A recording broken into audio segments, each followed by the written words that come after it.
Okay, just a video today on simplifying algebraic fractions. From the other video, we started off simplifying algebraic fractions like the one I'm just writing out just now. And what we said in that video is that multiplication was key. We have to have everything multiplying on the top and everything multiplying on the bottom before we can simplify. And by putting in the multiplication signs, we can actually see that we do have things multiplying on the top and things multiplying on the bottom, and that brings in simplification. To simplify this, it was very simple. We had an a multiplying on the top, that cancelled with the a multiplying on the bottom, and we could also deal with the numbers by dividing the top and the bottom of the fraction by 3.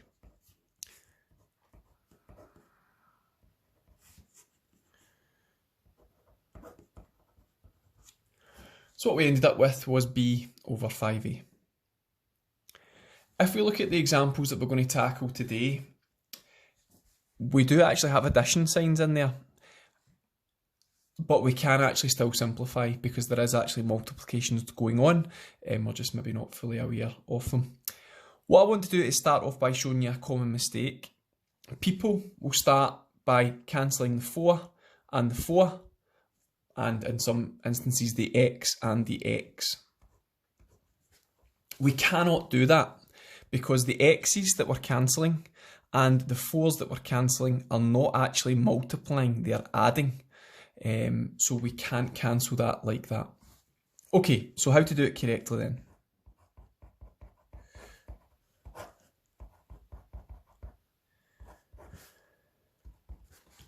Well, we do actually have multiplications going on, we're just maybe not fully aware of it as things stand. So if I write out x plus 4 all squared in full,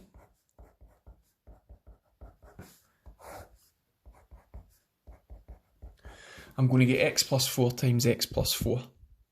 Now, that first bracket, the entire first bracket, is multiplying the entire second bracket. So there is a multiplication now occurring on the top of the fraction. The bottom of the fraction, a bit less obvious, but again, we could write this out with a multiplication. There is a 1 sitting outside that bracket, we just don't usually show it. So you can see now by taking those simple steps, I now have everything multiplying on the top, or things multiplying on the top of the fraction and things multiplying on the bottom of the fraction, which allows me to simplify. Now, I have to be careful what cancels. The x plus 4 and the entire bracket x plus 4 is multiplying on the top, so that can cancel with an entire x plus 4 multiplying on the bottom. And that leaves us with that.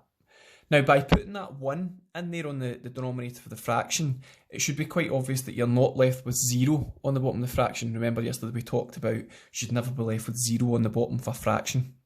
So, if I write out my final answer,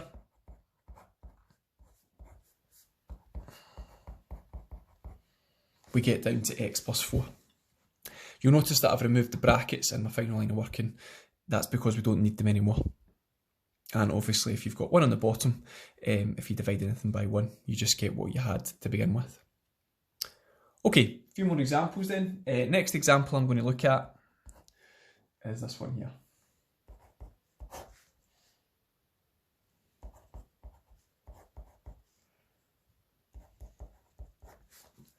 Okay, again, the way things are looking just now, it might not be completely obvious to you what can cancel and what can't. So what I'm going to do is just write everything out with multiplications. That x on its own is actually multiplying. It's 1 times x. We just don't usually show the 1. And x squared is x times x. And obviously that is multiplying the bracket x plus 5.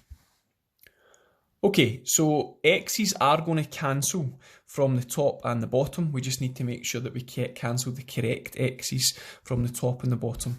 This x is inside the bracket, and if I look at this x inside the bracket, it's actually adding. So I can't cancel that with the x on the numerator of the fraction. However, if I go outside the bracket, you can see, and I'll put the other multiplication in there so it's nice and obvious, that we have x's multiplying. We've got x times x plus 5. So we have that scenario that we're looking for, things multiplying in the bottom, and we also obviously have that x multiplying in the top, 1 times x, so the x's are going to cancel out. Now, again, if I didn't put that 1 in there, sometimes what the common mistake is people write down 0. You've got 0 on the top of the fraction. Again, when you're simplifying fractions, you shouldn't have 0 on the top of the fraction. So what we're left with when we cancel the x's is actually 1.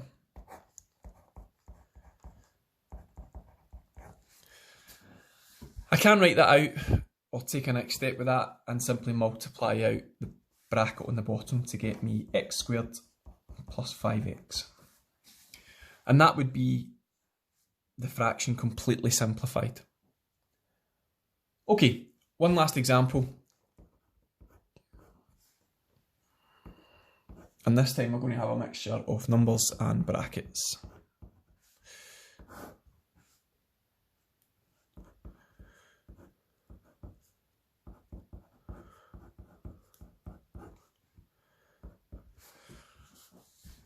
Okay, so if I look at this fraction here, again, it might now be fairly obvious what's going to cancel and what's not going to cancel.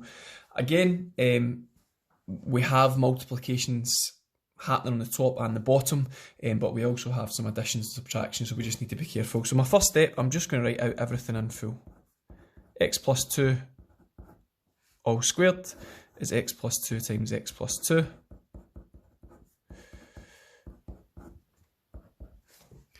And the bottom of the fraction just stays as is. Okay, so again, hopefully you can now see I've got an x plus 2, the entire bracket multiplying in the top, and again I've got another x plus 2, the entire bracket multiplying in the bottom, so they actually cancel each other out.